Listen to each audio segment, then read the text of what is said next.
အားလုံးပဲမင်္ဂလာပါကျွန်တော်ဒီတစ်ခါတော့ပေါ့နော်ဒီသတင်းသမားတွေလိုက်နိုင်ရမယ်ကျုံတွေအကြောင်းပြောချင်တယ်ဟလာကျွန်တော်တို့ဒီသတင်းသမားအလုပ်ကဟလာဒီလိုက်နိုင်ရမယ်ကျုံတွေရှိတယ်ဒီတိုင်းဟလာရေးချင်သလိုဟလာရေးလုပ်ချင်သလိုလုပ်လို့မရဘူးဟလာဒီဆရာဝန်တွေအင်ဂျင်နီယာတွေကျောင်းဆရာတွေလားတွေပဲဒီဟလာရဟန်းတန်ဃာတွေလိုပဲကျွန်တော်တို့ကကျုံတွေရှိတယ်လိုက်နိုင်ရမယ်ကျုံတွေရှိတယ်အဲ့တော့ဒီဟာတွေကိုမလိုက်နိုင်ရင်မလိုက်နိုင်ရင်ဟလာဒီခုနလိုပေါ့နော်ဒီသတင်းသမားကျုံဖောက်တဲ့သတင်းသမားဟလာဒီဂုံတိတ်ခါမဲ့တဲ့သတင်းသမားပေါ့နော်ဆိုတော့ဒီလိုမျိုးကျွန်တော်တို့ကသတ်မှတ်လို့ရတယ်ဒါကြောင့်ကျွန်တော်တို့ကဒီဟလာဒီကျွန်တော်တို့မှာလိုက်နိုင်ရမယ်ကျုံတွေရှိတယ်ဆိုတော့ပရမတ်ဆုံးပေါ့နော်ထင်ရှားတဲ့ဟာကတော့ဒီသတင်းတွေခိုးတာပေါ့နော်ဆိုတော့သူများရဲ့ဒီသတင်းတွေကိုခိုးယူဖော်ပြခြင်းမပြုရဘူးဟလာသူများရဲ့ဓာတ်ပုံတွေခိုးယူသုံးပြခြင်းပါပေါ့နော်ခွင့်ပြုချက်မရှိပဲမသုံးရဘူးဒါတွေကတော့ထင်ရှားတဲ့ဟာတွေပေါ့နော်ဆိုတော့ဒီသတင်းတစ်ပုဒ်လုံးကိုဟလာဒီကိုကယူပြီးတော့ဖော်ပြတာရှိတယ်ပြီးတဲ့ခါကျတော့ဟလာသူများရဲ့သတင်းတစ်ပုဒ်လုံးကိုပြန်ပြီးတော့ရေးတာပေါ့နော်ဆိုတော့သူအဲ့ဒါနဲ့မတူတော့ပြန်ရေးပြီးတော့ဖော်ပြတာမျိုးတွေရှိတယ်တချို့ကျတော့အချက်လက်ကလေးတွေယူပေါ့နော်အချက်လက်ကလေးတွေယူပြီးသုံးတာရှိတယ်တပိုက်ချင်းစီကုတ်ကလေးတွေယူပြီးသုံးတာရှိတယ်အဲ့ဒါသုံးလို့မရဘူးဒါအဲ့လိုမျိုးကူးယူဖော်ပြလို့မရဘူးအဲ့တော့ဆိုကြပါစို့ဒီကိုကဒါကိုဟလာဒီကုယူဖော်ပြခြင်းနဲ့ဒီသတင်းဌာနမှာဖော်ပြတဲ့အချက်လက်ကတခြားသူလည်းမရဘူးဟလာသူ့အနေနဲ့ဒါလေးကိုယူရှင်နေဆိုတော့ဘယ်သတင်းဌာနကတော့ဟလာဒီလိုဖော်ပြတယ်ဆိုတဲ့ဟာမျိုးပေါ့နော်ကျွန်တော်ကအကိုးကားနဲ့ကိုကဖော်ပြရတယ်ဆိုတော့ဒီအများသိတဲ့အရာပေါ့နော်ဒီအစိုးရထုတ်ပြန်တဲ့ကိစ္စဆိုရင်တော့ပြဿနာမရှိဘူးလားဗျာဆိုတော့အားလုံးသိနေပြီးသားအရာဆိုရင်တော့ तू ကဟလာဒီကိုရေးတာရေးလို့ရတယ်ပေါ့နော်ရေးတာလာဒါသတင်းရင်းမြစ်လည်းမလို့သူဒီအားလုံးသိပြီးသားကိစ္စကြတော့လေအဲ့တော့ဒီသို့တော့သတင်းရင်းမြစ်ပေါ့နော်အဲ့ဒီသတင်းရင်းမြစ်ကိုဟလာဘလူးမှလည်းအင်တာဗျူးရတာမဟုတ်ဘူးဒါပေမဲ့အဲ့ဒီသတင်းဌာနကိုအင်တာဗျူးရတယ်သူကဟလာဒီသတင်းမြစ်နဲ့ဟလာပြောထားတဲ့အကြောင်းအရာတွေကိုသူ့ရဲ့သတင်းမှာဖော်ပြမယ်ဆိုတော့အဲ့ဒါကိုတခြားမီဒီယာကနေမှသူပဲအင်တာဗျူးထားသလိုမျိုးဖော်ပြတာမျိုးမရဘူးလေနော်ပြီးတော့ကျတော့ဓာတ်ပုံတွေဓာတ်ပုံကတော့ဟိုပါပေါ့နော်ဒီထင်ရှားတဲ့ဟာဖြစ်တဲ့အတွက်လူသိများတယ်ပေါ့နော်ဆိုတော့ဓာတ်ပုံလည်းကျွန်တော်တို့ကဒီပေါ့ဖြက်ညက်ကပ်ပြီးတော့ပြန်သုံးတာလည်းမရဘူးနော်သတင်းအပြင်ပေါ့နော်ဓာတ်ပုံလည်းကျွန်တော်တို့ကမရဘူးဆိုတော့အဲ့တော့ဒီသတင်းသမားတွေကျွန်တော်တို့သတင်းသမားတွေပေါ့နော်စောင့်ထရမယ့်ကျုံမှာလာဒီသူများရဲ့သတင်းတွေသူများရဲ့အချက်လက်တွေကိုခိုးယူဖော်ပြခြင်းလုံးဝမပြုတ်ရဘူးเนาะဆိုတော့အဲ့ဒါအရန်ရေးကြည့်တယ်အဲ့တော့ဒီဟလာသတင်းသမားတွေတွေ့တဲ့အခါသတင်းမီဒီယာတွေလုံနေပြီလို့ဆိုတဲ့အခါကျရင်ဟလာဒီအဲ့ဒီသတင်းဌာနတွေကသူများသတင်းတွေကိုဖော်ပြတဲ့သတင်းဌာနတွေလားသူများရဲ့အချက်လက်တွေကိုဟလာဒီကုယူဖော်ပြပြီးတော့ဟလာဒီရေးသားနေတဲ့သတင်းဌာနလားဆိုတာစစ်ချင်းအပြင်ဒီသတင်းဌာနဟလာဒီသတင်းသမားတွေကဟလာကျုံကိုချိုးဖောက်တဲ့သူတွေဖြစ်တယ်ပြီးတာကြတော့ဟလာဒီဂုံတိတ်ခါပေါ့ဗျာအဓိကသတင်းမီဒီယာမှာဂုံတိတ်ခါဒါအရေးကြီးတဲ့ခါကျတော့ဂုံတိတ်ခါရှိတဲ့မီဒီယာလားဂုံတိတ်ခါမဲ့နေတဲ့ဟလာဒီသတင်းမီဒီယာလားဆိုတော့ကျွန်တော်အကဲဖြတ်လို့ရတယ်အဓိကသူတို့ကျင့်ဝတ်ကိုလိုက်နာခြင်းရှိခြင်းမရှိခြင်းပေါ်မူတည်ပြီးတော့လေနော်နောက်တစ်ခုကကြတော့ကျွန်တော်တို့လက်ဆောင်ယူပြီးတော့သတင်းရေးလို့မရအောင်ခုနလိုပေါ့ပွဲသွားတယ်ဒီပွဲကနေမှပွဲစီစဉ်နဲ့သူကလက်ဆောင်ပေးလိုက်တယ်ပေါ့နော်အဲ့ဒါကိုယူပြီးတော့ဒီသတင်းရေးလို့မရအောင်ပြီးတဲ့အခါကျတော့ကိုယ့်ရဲ့သတင်းရင်းမြစ်ကဟလာလက်ဆောင်တစ်ခုပေးလိုက်တယ်ငါ့ကိုတော့ဒီသတင်းလေးရေးပေးပါလားကွာစသဖြင့်ပေါ့နော်ဆိုတော့မှကြုံယုံပြီးရေးပေါ့နော်ဆိုတော့အဲ့လိုရေးလို့မရအောင်ဆိုတော့သူများရဲ့တစိုးလက်ဆောင်ကိုယူပြီးတော့သတင်းရေးလို့မရအောင်ဆိုတော့အများသိကြတာဒီပေါ့နော်ဘလင်းပေးမှသတင်းရေးပဲပေါ့နော်ဆိုတော့အဲ့ဒါလုံးလို့မရဘူးလေနော်ဒါလည်းလက်ဆောင်ပဲအဲ့တော့ကျွန်တော်အဲ့ဒီကိစ္စလေးနဲ့ပတ်သက်ပြီးတော့ကိုရွေပေါ့နော်ကြုံရတာလေးဆိုတော့ကျွန်တော်ဒီသတင်းတောက်စလုပ်တော့ပေါ့နော်သတင်းတောက်စလုပ်တော့ကျွန်တော်တိုက်ကဒီပထမဆုံးဒီပွဲသွားဖို့အတွက်ကိုဖိတ်စာလေးတခုပေးတယ်ဆိုတော့အဲ့ဒါဒီစီယိုရန်လမ်းမှာကန်နာကစောက်ဆိုင်တခုမှာလုပ်ကြဆိုတော့ဒီသူတို့ရဲ့ဒီဈေးဝယ်စင်တာကြီးရဲ့အယောင်မြင့်တင်တဲ့ပွဲပေါ့နော်ဆိုတော့မှသွားပြီးနားထောင်တယ်သူတို့လာဒီဝန်ထမ်းတွေမှာတချင်းတွေစိုးကြစုတွေပေးကြမဲနိုင်ကြပေါ့နော်ဆိုတော့ပြီးတဲ့ခါကျတော့သူတို့တနစ်တာရောင်းရတာတွေကိုပြောတယ်ရှေ့ဆက်လုံးမဲ့အရာတွေကိုပြောတယ်ပြီးတဲ့ခါကျတော့ကျွန်တော်တို့ဒီတက်ရောက်လာတဲ့စာနယ်ဇင်းဆရာဆရာမတွေအတွက်ဆိုပြီးတော့သူကအိတ်ကလေးတစ်ခုပေးတယ်ဆိုတော့ဒီအထက်မှာရင်နွေးရေတောက်တဲ့ခွက်ပါတယ်ပြီးတော့စာရည်လေးတိတ်ပါတယ်ဆိုတော့ အဲ့ဒါလေးပြီးတော့ပြန်တော့ကျွန်တော်ယူပြီးပြန်သွားတယ်ညနေပိုင်းပွဲလို့တော့ကျွန်တော်ရုံးလည်းပြန်လို့မရအိမ်ကိုပြန်သွားတယ်ပြန်အိမ်ရောက်တော့ကျွန်တော်ကြည့်ကြည့်တော့ဟိုကတော့ခွက်ကလေးဖြစ်တယ်သူတို့ရဲ့ဒီဟိုကဒစိမ့်လေးနဲ့ပေါ့နော်အဲ့ဒါပြီးတဲ့ခါကျတော့စာရီလေးကိုဖွင့်ကြည့်တော့အထက်မှာဘောင်ချာလေးပါတယ်ဆိုတော့ဒီ9000ဘိုးပေါ့နော်ဆိုတော့အဲ့ဒါကိုသူတို့ရဲ့ဒီဈေးဝယ်စင်တာမှာပြန်ဝယ်လို့ရတယ်ဆိုတော့အဲ့ဒီဟာနဲ့ပြန်ဝယ်လို့ရတယ်ဆိုတော့အဲ့ဒါလေးပေးလိုက်တယ်အဲ့ဒါနဲ့ကျွန်တော်ရေခွက်ကိုကျွန်တော်ယူထားလိုက်တယ်ဟုတ်လို့ပြောရရင်တော့နော်ရေခွက်ကိုကျွန်တော်ယူထားတယ်ဆိုတော့အဲ့ဒီမှာပြီးတဲ့အခါဒီအဲ့စာအိတ်နဲ့အိတ်ကလေးကိုတော့ကျွန်တော်ရုံးပေးလိုက်တယ်ဗောနော်အဲ့ဒါကျွန်တော်အဲ့ဒါရတယ်မြူထားလိုက်တဲ့ဒီဟာဒါတဲ့ဈေးဝယ်စင်တာမှာဝယ်ရတဲ့ဟိုတော့ဝယ်ရမှာသူတို့ဈေးဝယ်စင်တာမှာဆိုပြီးကျွန်တော်ပြန်ပြီးတော့အဲ့ဒါကျွန်တော်ယူထားလိုက်ပြီးတော့သူတို့ရှိမှသူတို့ရဲ့ဈေးဝယ်စင်တာမှာတော့ဝယ်တယ်အဲ့တော့ကျွန်တော်မှတ်ရဟိုဆရာတော်တာဆိုရဲကျွန်တော်ဘွားစက်ကြောင်းဆိုတဲ့စာအုပ်လေးပေါ့နော်အဲ့ဒါကိုကျွန်တော်ဝယ်လိုက်တယ်ဝယ်ပြီးတော့ကျွန်တော်ပြန်လာကျွန်တော်စိတ်ထဲမှာဘယ်လိုပါဖြစ်လဲဆိုတော့ဒီပေါ့နော်စာရင်းသမားတွေဆရာဆရာမတွေအတွက်လက်ဆောင်ပေးလိုက်တယ်ပေါ့နော်အဲ့ဒါကြီးကိုကင်ပြီးပြန်လာတဲ့အရာသာပေါ့နော်နောက်ကျောမလုံးကျွန်တော်အဲ့ဒါကိုတွေနောက်ကျောမလုံးဟိုရှေ့မှာတော့ဆရာမတွေပေါ့နော်စာရင်းဆရာမတွေအတွက်ဒါလက်ဆောင်မှာဘာညာနဲ့ဒါသူတို့ရဲ့ဒီဟိုဟာပေးမှာပဲဒါဆိုတော့အဲ့ဒါကြီးကိုမေးရှိရင်လည်းကျွန်တော်ယူလာတယ်ပေါ့နောက်မှာလာလေကောင်းလေးပေးလိုက်ရင်ရတာပဲလက်ကဟလာဒီပတ်စံလေးပါလေးပေးလိုက်ရင်သတင်းရေးတာပဲပေါ့နော်အဲ့လိုပတ်စံပေးရင်သတင်းရေးတဲ့ကောင်တွေပဲပေါ့နော်လက်ဆောင်ပေးရင်သတင်းရေးတဲ့ကောင်တွေပဲပေါ့နော်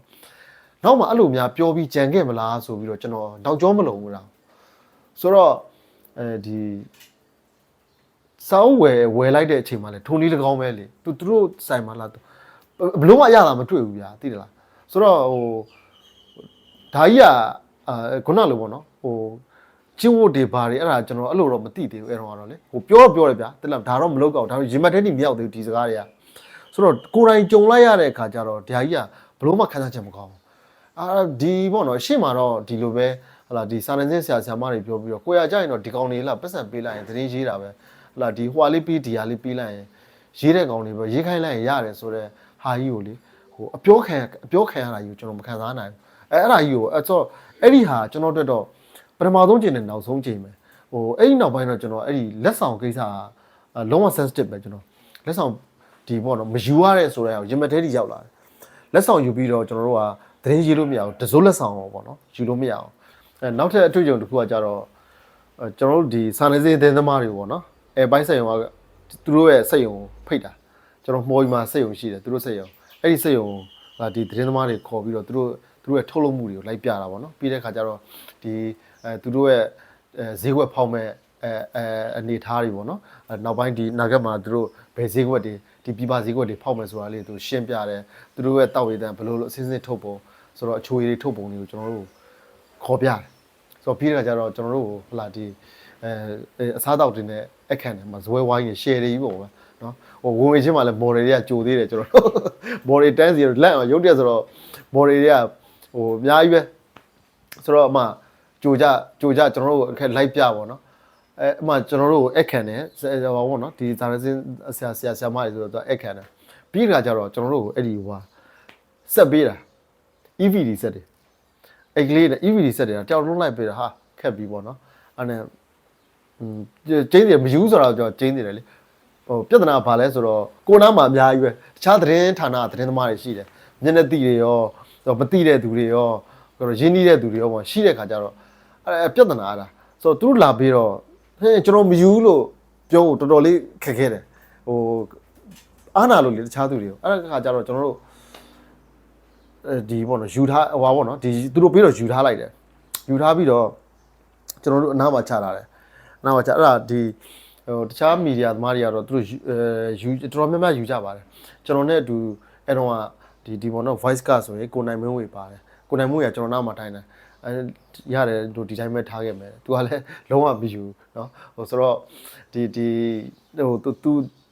သူကကျွန်တော်တဲ့စီနီယာကြားတယ်เนาะသူကကျွန်တော်တဲ့စီနီယာကြားတယ်အဲ့တော့ဒီဟိုပြောရရင်တော့ကျွန်တော်ကတကယ်ဟိုလူကောင်းနေနဲ့တွေ့ခဲ့တာဒီလိုပေါ့နော်ဒီအကိုတွေကိုယ့်ရဲ့စီနီယာတွေနဲ့တွေ့ပြီးတော့ဒီလူတွေကဒီလိုပဲတင် जा ပြတာပြီးတော့သူတို့ကရှေ့ဆောင်လမ်းပြပဲဒီလိုလုပ်တာဆိုတော့ဒီသူလည်းမယူဘူးတဲ့ဟောလေဆိုတော့အကဲ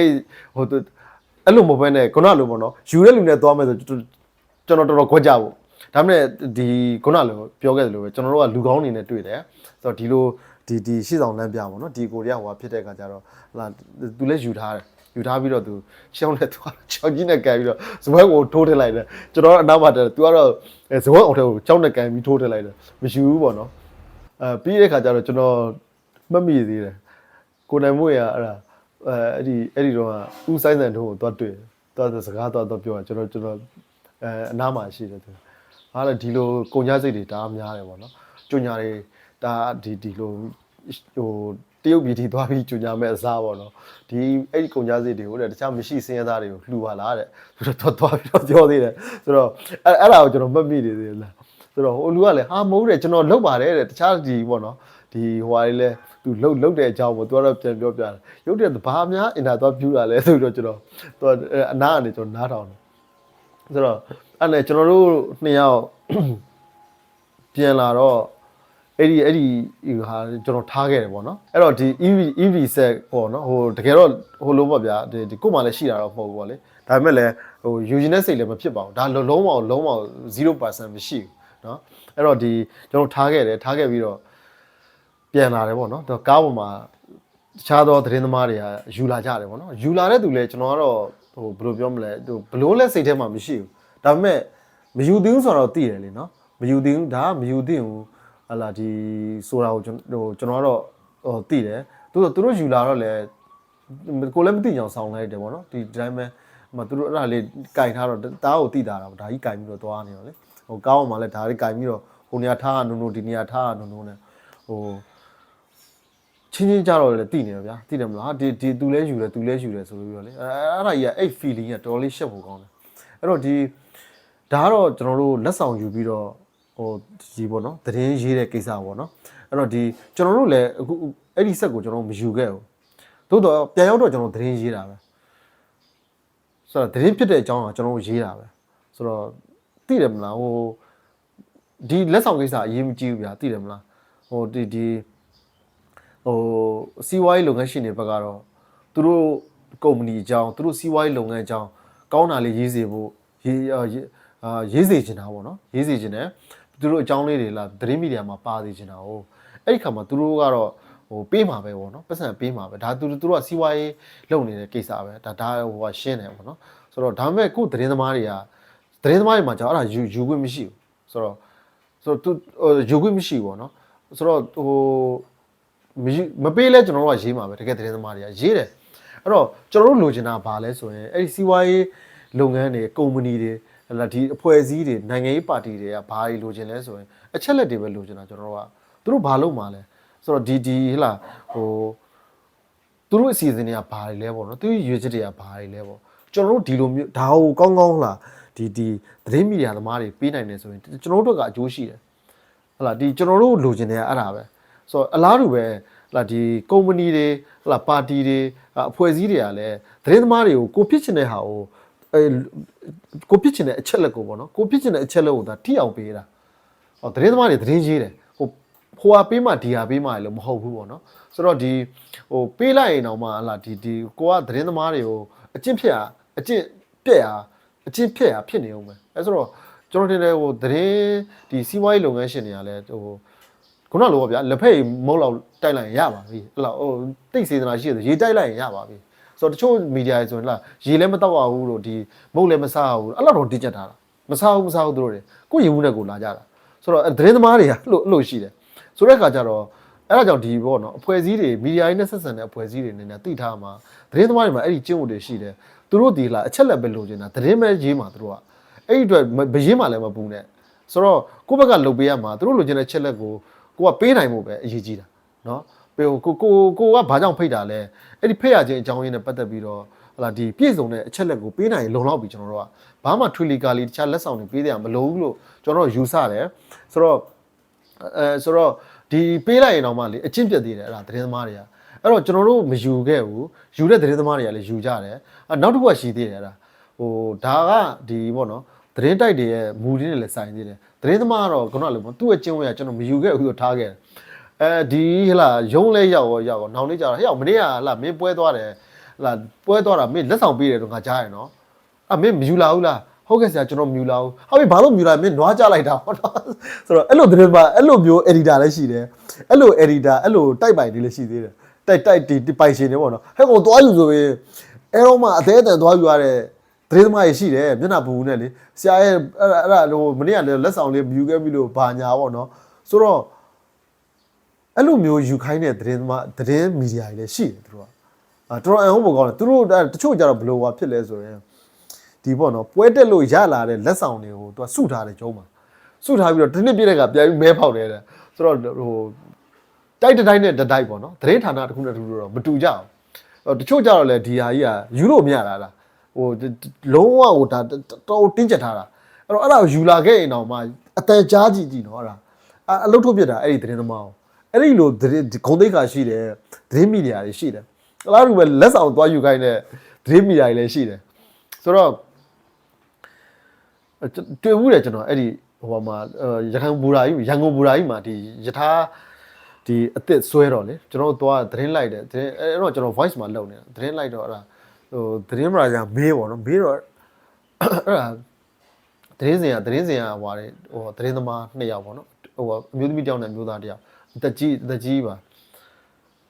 သတင်းပါညာအားလုံးကျွန်တော်တို့အချက်လက်တွေလည်းရပြီးပြီဟလာအပွဲလည်းပြီးပြီဆိုပြန်လာကြတော့အဲ့နဲ့အဲ့ညောက်တုံးနဲ့ဘာလဲပေါ့နော်ကျွန်တော်ခလန်းလေးမှာတွေ့နေတာအဲ့နဲ့ဆရာတဲ့ကျွန်တော်တို့လမ်းစီလေးပေးပါအောင်တဲ့လမ်းစီပေါ့နော်ဒီကျွန်တော်အံ့ဩသွားရသလားဟာဟိုအဲ့ဒါနဲ့ကျွန်တော်တင်တဲ့ဟိုစာအိတ်လေးနဲ့ချက်ချင်းထုတ်ပေးတာသူတို့ဘယ်လိုလုပ်လာဟိုပေါ့နော်စာအိတ်လေးနဲ့ချက်ချင်းထုတ်ပေးတာသူတို့တွေဟာကျွန်တော်လေမျက်နှာပူလိုက်တာသလားဟာဟိုသူတို့ဟိုပါပေါ့နော်ဒီ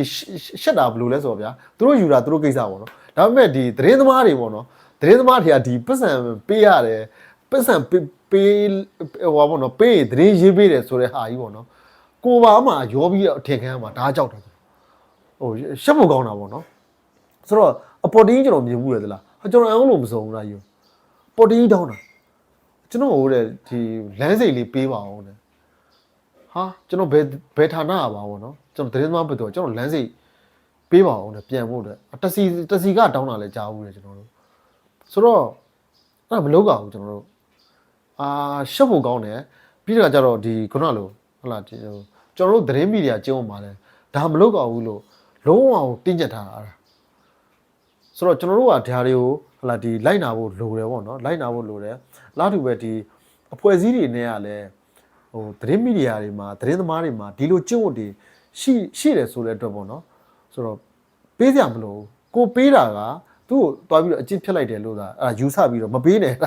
ကျွန်တော်တို့အဲ့လိုပဲပြောချင်တယ်ဆိုတော့မကောင်းလေနော်ကျွန်တော်တို့လူဖွဲ့စည်းတွေက